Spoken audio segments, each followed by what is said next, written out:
everybody, and welcome back to my channel. If you're new here, my name is Autumn Renee. I started the process as a single foster parent and am now an adopted parent in a committed relationship. So my journey has been kind of crazy, but I wanted to film a video kind of about the adoption process specifically. I've talked a lot about what it was like to be a single foster parent. I've talked a lot about kind of, TPR, like the middle part of our adoption, but we just finalized our adoption. In fact, if you watched my adoption announcement video, you will notice I am wearing the exact same thing because I am actually filming this video on adoption day. So I wanted to just film it while I had it fresh in my brain of kind of everything in the adoption process and what that was like, because I know I would have really wished that there was a video like this for me to watch before I was going through it. So I just wanted to kind of get this information out there for anybody who is curious what the adoption process from foster care is like, or if you're going into it, if you're thinking it'd be in their future or anything like that. So just for a little quick recap, if you're new here, my name is Autumn Renee. As I said, I did start this process as a single foster parent. I did not necessarily start with the intention to adopt immediately. I thought it would be a few years, but I just so happened to be one of the lucky ones. And my first placement ended up being an adoptive placement, and obviously he was meant to be my son. So I got him at 5 months old. It was an emergency placement. I got about 30 minutes warning, and beginning of his case, totally thought it was gonna be reunited. That is the goal of foster care, but that's just not the way it ended up happening. Through various reasons, the whole year of the case happened and nothing was done, and there was no service plan worked, and it was determined that the parents' rights were going to be terminated, and they did not show up for their termination hearing. So his rights were terminated their rights were terminated in February of this year. So termination of parents' rights happened in February, and I guess from that point onward is the adoption process. So that's the part I'm going to focus on now. If you are curious about what it was like fostering and starting that process, I have tons of videos of that on my channel, so definitely go check that out. I make lots of videos on foster care and like what the whole process and licensing and like the deering part and all of that. I make tons of videos on that. So if you're interested in that, you can go check those out. But this video is going to focus specifically on the adoption process. So TPR happened, which is termination of parental rights. So that happened in February. And then in Texas and in most places, there is a waiting period where basically any family members or kinship placements, anybody who's kind of close to the birth family can step forward and be like, hey, we want to adopt. So at least in Texas and probably most places, blood relatives and kinship placements and all of that rank above foster parents. So even though I had been raising him for a year at that point, that I was kind of the low man on the totem pole still, because blood relatives and all that kind of took precedent. So they had 3 months for them to step forward, and by law, social workers, on the case have to kind of reach out and let them know, like, hey, this child's up for adoption. Are you interested? So they reached out to all kinds of family members, all kinds of people, which was scary. But I will say, like, they did that throughout the case. They're always like, in foster care, they're always trying to keep kids with family. So like they reached out to tons of family members like throughout the case. Like they talked to so many people, and unfortunately for my son's case, well, fortunately, I guess kind of for me, but unfortunate for him, he didn't have any family that was interested in taking him for various reasons, or they might have reasons that they couldn't take them if they already had an open case of CPS or criminal histories or some different issues. For whatever reason, they were able to take him. So in his case, there ended up being no family that was either able or wanted to take him. Which is really kind of sad. I mean, if you think about, in your own life, many of us, if something happened to us or our kids, you would think that there'd be like a million people who would step up. So kind of really sad to think like that there are people out there that have such little support and such little stability that there's nobody who can step up for them. Is really kind of sad. And I guess that's kind of why the foster care system exists. But, that is definitely a kind of a sobering thought. But because there was no family member that stepped up after that 3-month period was up, then he officially became like available for open adoption. And at that point, that's when the foster parent gets first dibs. Now, if you're worried about that, I will let you know after that 3-month waiting period, even if a family member had suddenly like popped up, in my case, no one did, but if someone did, at that point, you would still get precedent because that 3-month waiting period had passed. You now become like the top man in the totem pole. So just to let you know.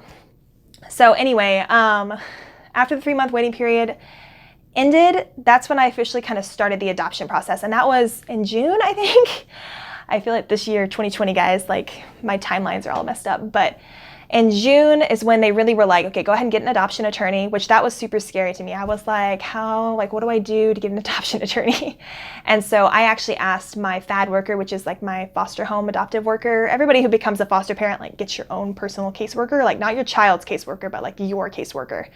So I asked her, and she gave me like a list of like attorneys, and we're like, these are people, like past attorneys that like other clients have used if you want to use them. So I just kind of went to like down the list and like looked up on their website and like saw their reviews and just kind of picked one. And honestly, they all were kind of fine, so I just picked the one that was closest to me, and it ended up being fine. So if you get to that point in the process where you're picking an attorney, I definitely recommend like asking your caseworker. They usually like, are really familiar with like the attorneys of the area, and they can usually recommend a good one. So the other thing to think about with an attorney is if your child is going to be over the age of 2 and they're a minority, or if they're going to be over the age of 6 of any race, then they're considered, what do they call it? Like special, I think they call it special needs placements. But basically it just means that those children are likely to be hard to get adopted out. So there's like adoption incentives that are like in place for that. So in Texas, like, if you didn't know, Darian is African American, he's Black. So because he was going to be Black and over the age of 2 when I adopted him, he counted as that special needs. So he qualified for all kinds of different like adoption benefits because of that. So definitely check in your state or wherever you are, like, to see what your benefits are. Like when you adopt, if you're adopting a really young child, like a baby, most of the time they're not going to qualify for anything. But if they do qualify for benefits, one of the benefits that they usually qualify for is having your attorney paid for. So in my case, I didn't have to pay any attorney fees for the most part. I had to pay like a couple like paperwork fees, and I had to pay to get some things notarized. But other than that, like, I did not have to get things like paid for. So I went ahead and set that up, signed some paperwork to get that done. So when you're looking for an attorney, make sure that they're an attorney that's willing to like work with CPS, because CPS is actually going to be the one paying them. So some attorneys don't want to like mess with that. So make sure you find one that's like cool, doing that. So I did ask the attorney if they were okay like waiting for CPS to pay them, because like they have to wait till after the adoption to get paid, and they were. And then after that was pretty much it for the attorney. It was pretty easy. I didn't hear from them too much, honestly. I was kind of like, are they doing anything? But a little bit later, like probably a month later, I started getting paperwork from my son's caseworker. And she was a new caseworker, so she didn't quite know the system yet. So I think our adoption got a little bit delayed because of that. But that's okay. The end result was the same. But just be aware that you kind of want to be on these people about this kind of stuff, because you don't really want your adoption to like keep getting pushed back. It's kind of like more anxiety, and things can happen, and you never know. So I did have a new caseworker, because when there's like so much in this video, guys. I feel like this is going to be like all over the place. But when you kind of start the adoption process, so in June when I started the adoption process, you get a new caseworker. So my son had one caseworker the entirety of his case. And then once I started the adoption process, she went away and I got a new caseworker that's like the adoption caseworker, which I did kind of hate. I hated that I didn't get to keep my same caseworker through the whole case. I think some people do, but I think it just really depends on your case. So you might just know that you might get a new caseworker for adoption specifically. So we got a new caseworker for adoption. And she was great and fine. Like I said, she was just kind of new. So she came by and had us sign like a million papers for the adoption. So it's mostly like the same kind of paperwork you fill out for foster care. It just like, it talks about your income. It talks about like your adoption benefits. It talks about like the responsibilities of a child, and like you agree to like, discipline correctly and be a good parent, all those things. So it feels very similar to like your foster care paperwork. For me, I felt like this paperwork was worse. I don't think it was more. I think it was probably less, but I think the reason it felt worse to me was because it was like, I've already done this. Like, I'm already a licensed foster parent. Doesn't that like qualify me for adoption automatically? So that was kind of annoying to have to like refill all that stuff out, because I'm like, you already have all this information. And I had to fill like everything out like 3 times. Like, I don't know why, but technology apparently just can't be done electronically. So I literally had to by hand fill everything out 3 times, like one for my caseworker, one for their attorney, one for me. So it was a lot of paperwork. Probably still not as much as you fill out for like foster care, but it still felt like a lot. Like I said, it just felt weird to have to fill all of that out again. So definitely expect a lot of paperwork as per usual. And after we filled all that paperwork out, it was like the initial adoption paperwork. And like I said, it's very similar to just like foster care kind of paperwork. And then they sent that off to my attorney.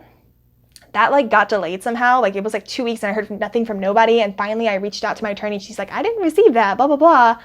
And then like the next day she got it. So I'm not sure what happened there, but just know that things can get delayed, and just to stay on top of people and make sure that they actually mailed it in and that people actually received it. Otherwise there can be like, those 2 or 3 weeks that go by without, anything happening, and that's continuing to kind of delay your adoption. Like everybody thought my adoption would happen in August, and then it ended up getting pushed all the way to like the very end of October. So just know that like the process may not be the fastest process, but it is faster if you get your stuff done and make sure other people are getting their stuff done. So after my attorney got that initial paperwork, then she gave me more paperwork to fill out, and I filled out that paperwork.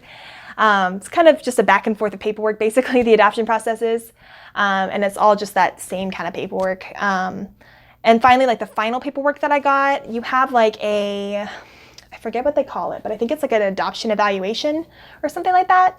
But basically, my son's caseworker had to come and like present the paperwork to me. Like even though I'd already signed it and stuff, like she had to present it to me and like make sure I understood it, and like gave me like his final case record. So like I got like a stack like this big of papers from like everything from like the very initial investigation, like at his birth, like all the way till like adoption day, basically. So everything that's ever been typed up in his paperwork, and I mean everything, like every email, every call with birth mom, every like investigation thing, like all of it. And like it had a lot of information in, like even like people's names and phone numbers and stuff. Like there was like everything in there. So like you get their entire, they call it like the redacted file. So all that file, they give that to you at the adoption evaluation, and then I kind of explain everything to you, and then you sign some paper saying that you got it and like all of that, and that you still want to go through with the adoption. And then she goes, and then I got some paperwork from my adoption attorney that was basically like the court paperwork, and it was like the final.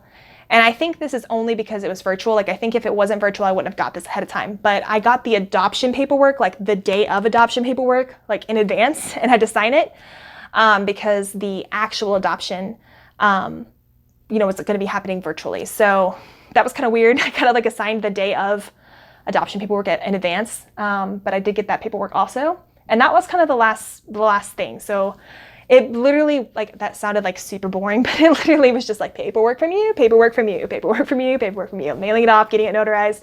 So there was just a lot of paperwork, basically, is the adoption process. So we did have the last month of adoption, I did have like a bunch of visits from caseworkers, like more than normal, because like both my caseworkers had already seen me that month, but like they both wanted to come again for like right before the adoption. So I don't know if that's like a CPS mandated thing, or like exactly why that happened, or if they just wanted to see him one more time. But they both like came again like the last week before adoption just to like see me again. So I don't know if that's kind of like a last minute check, like, okay, everything's really good. I don't know, but just know that that might happen to you. This is all just like my experience. So I'm sorry if I'm just kind of like blaying all this at you, but yeah. So basically, I mean, that was basically it. Like that TPR, that waiting period, then just like filing for adoption, finding an attorney, and then filling out paperwork. Like that was basically it. And then today we had our hearing, and this will be like, I'll probably be posting this video like next week. So this is like a week ago now for you guys. But then the day of the actual the day of the actual hearing, I basically just like talked to my attorney the morning of. They just kind of told me like, hey, I'm going to be asking you these questions in court, just kind of letting me know what it was going to be like. And then the virtual court like started right on time. Like it was supposed to be at 8:45. It started at 8:45. Everybody hopped on Zoom. My son was super happy because we had family members there, and he was all like, hi pops, hi people. Like, and then the judge was there, and she basically was like, are we ready to begin? And we were like, yes. And my attorney asked me some questions like, state your name. Are you the person wanting to adopt this child? Like, has CPS terminated rights? Like literally just asked me like very basic questions. He asked me like 10 of them, and I just said, yes. And then the very last question was like, do you want to be the parent of this child? Basically, it was worded more formally than that, but I said yes. And then the judge was like, this court finds this to be, satisfactory or whatever, and we're done. So, and that was it, and it was done. So it was really kind of weird and fast and quick. But that was basically our adoption process. I think, in a normal world, there would be more meeting people. You might actually go to your attorney's office at some point. We all just did everything by mail and email. And then obviously like the actual adoption day would be different if you were in court. But just because of COVID, that's how this adoption ended up being. So that was kind of my experience with the adoption process. So really wasn't too complicated, wasn't too much of a big deal, just basically a lot of paperwork, but obviously, you know, adoption's a big deal, so obviously people want to make sure that you understand and are going to be agreeing to all the stuff. I will say that if your child qualifies for benefits, you will get a call from like a benefit person. I don't know what their official title is, but it's some random person that will call you and be like, hey, I'm your benefit negotiator. And I just want to talk to you about the benefits that your son qualifies for. And she basically, it's not really a negotiation, like they call it that, but she basically just tells you your kid qualifies for this, this, this, and this. And from what I've heard, from my experience and talking to other foster parents, at least in Texas, a basic level child, which my son was, just automatically qualifies for like the top thing for basic level. So like if the top ceiling is like $400 per month for like their adoption stipend, like they just automatically qualify for that. If your child is like advanced or like has like very severe medical problems and they're like in a different bracket than the basic level, you know, they obviously qualify for different things. But other than that, like at least in Texas, like basically all basic level kids that are adopted from foster care get the same benefits. It's not really a negotiation in Texas. They just automatically give you the top rung, so there's nothing to negotiate. So just know that that's the case. If you're curious like what benefits in Texas you get, or you might get in another state, it's usually things like you might get like a monthly adoption stipend. It's a lot less than like your foster care stipend, but you usually get like a few $100s a month to help cover like expenses. They get free college, usually in-state, like in-state tuition's paid. They usually qualify for free pre-K. I'm trying to remember. They get to keep their Medicaid stuff. I feel like that's basically it. So yeah, that's like they just kind of keep like a few other benefits, which is obviously super helpful and awesome. So if you are adopting a child of a minority over the age of 2 or any other child over the age of 6, or if they have any like special medical needs or stuff, then most likely you'll qualify for benefits wherever you are. But if you're not sure, you can always look it up on your CPS website or, you know, talk to your caseworker about it. But yeah, other than that, like that's really the only thing that would be different per child for adoption is really just, you know, the benefit stuff. Obviously, if your child's older, then they might have more of a say in like name changes and stuff, which again, that's all part of the paperwork. Like they'll ask you in the paperwork, do you want a name change? You know, do you want the file to be closed? If it's an open adoption, you might have some paperwork to fill out for that. My son's ended up being a closed adoption. I didn't choose to have a closed adoption, but his bio parents didn't show up for the termination hearing, so their rights were just terminated and automatically was closed. So if you have an open adoption there, I'm sure there will be some more paperwork based on that. But basically all of that is just part of like the paperwork part of it. So it's really not anything too complicated. So I hope this video was helpful for you if you're going into adoption. If you have any questions about any of that, definitely leave them in the comments below. I always love for these videos to be resources for other foster and adoptive parents. And yeah, stay tuned for my future videos, guys. Definitely subscribe to see more and check out my channel for way more videos on foster and adoption. Bye, y'all.